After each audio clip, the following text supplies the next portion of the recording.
Le Mbumbayano est notre double spirituel.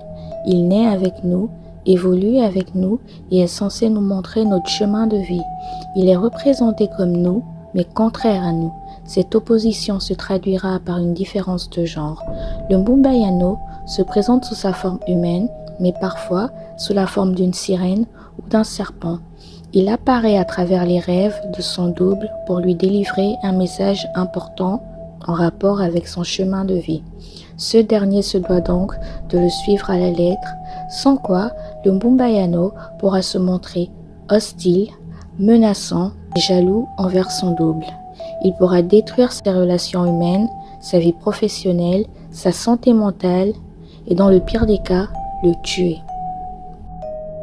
Coucou Céline, j'espère que vous allez bien. Ce que vous venez de regarder est l'une des croyances de mon pays d'origine. Je suis née dans une petite ville côtière, au centre de l'Afrique, dans une famille principalement chrétienne. J'ai donc grandi avec des valeurs à l'image d'un Dieu bon, rédempteur et juste. La lecture de la Bible et l'Église faisaient entièrement partie de nos vies. Je n'avais pas choisi cette religion, mes parents y croyaient et à cet âge-là, les parents, c'est littéralement des dieux vivants pour nous. Il y avait également cette notion de bien et du mal. J'avais peur de l'enfer, des films d'horreur tirés de faits réels. L'exorcisme, je parle de stigmate, et ça avait suffi à me faire croire en l'existence du mal et je ne voulais pas me faire posséder, je ne voulais pas aller en enfer.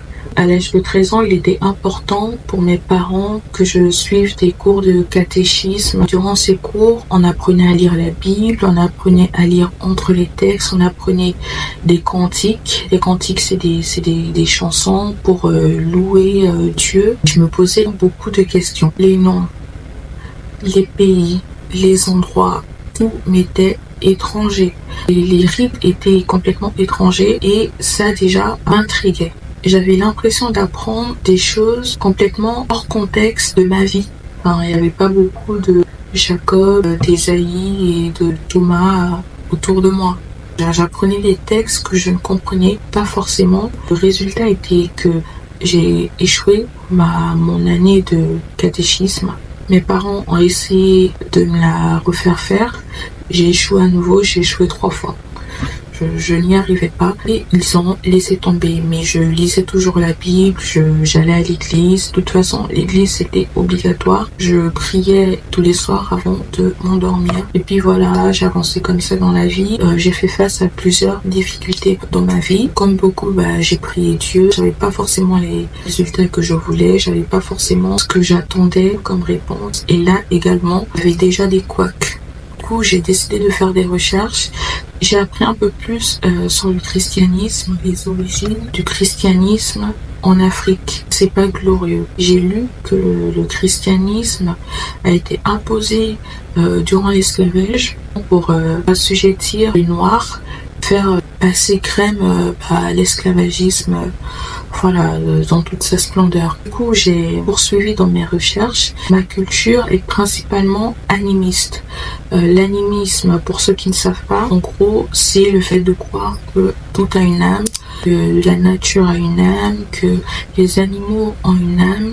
Bizarrement, je me sentais déjà plus proche de cette croyance-là. Je crois aux esprits, je crois aux revenants, je crois au karma. J'ai donc mis cette croyance-là dans mon parcours d'introspection et c'est ce que je fais encore maintenant. Aujourd'hui, actuellement, je ne peux pas dire que je ne crois pas en Dieu, bien au contraire, je crois en une entité supérieure ou à plusieurs entités supérieures que l'on peut qualifier de Dieu et qui sont là autour de nous, qui coexistent avec nous. Je crois que nous sommes composés d'une âme, d'un esprit et d'un corps et qu'on doit évoluer, apprendre sur nous-mêmes. Je tends à croire que la religion devrait prôner la tolérance. J'avais déjà remarqué la plupart des personnes de mon entourage et des personnes que j'ai rencontrées dans la vie qui se disaient profondément chrétiennes, qui croyaient en Dieu, étaient intolérante et qu'il y avait une hypocrisie dans la chrétienté, à savoir que les tatas commères, que les tatas méchantes, les tatas qui n'ont pas de cœur, c'est celles-là qui sont à l'église tous les dimanches, surtout au catéchisme de prêtres, les bonnes sœurs. Ils étaient tellement méchants. Et même là, actuellement, des personnes qui sont anti-LGBTQ. Chaque semaine, Jean-Marc continue à se rendre dans une église pour prier.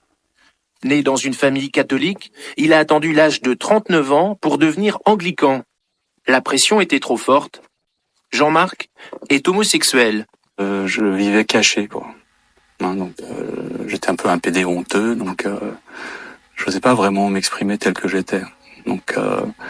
Ce que je recherchais, c'est de pouvoir vivre dans une église où je puisse vivre de façon transparente et voilà, être accueilli tel que je suis. Qui sont anti-avortement, qui détestent les minorités. Ça, c'est ce que j'ai remarqué moi.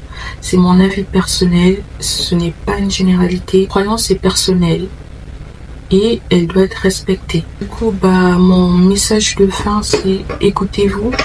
C'est important de s'écouter, cherchez toujours à savoir, évoluer spirituellement. Si vous voulez lire le Coran, lisez le Coran. Si vous voulez lire la Bible, lisez la Bible. Si vous voulez expérimenter d'autres choses, expérimentez-les. Et je dirais que tous les chemins mènent à Rome. C'est ainsi que s'achève cette vidéo. Merci de m'avoir regardé. Si cette vidéo t'a plu, n'hésite pas à laisser un like. Tu peux laisser en commentaire ta religion et abonne-toi.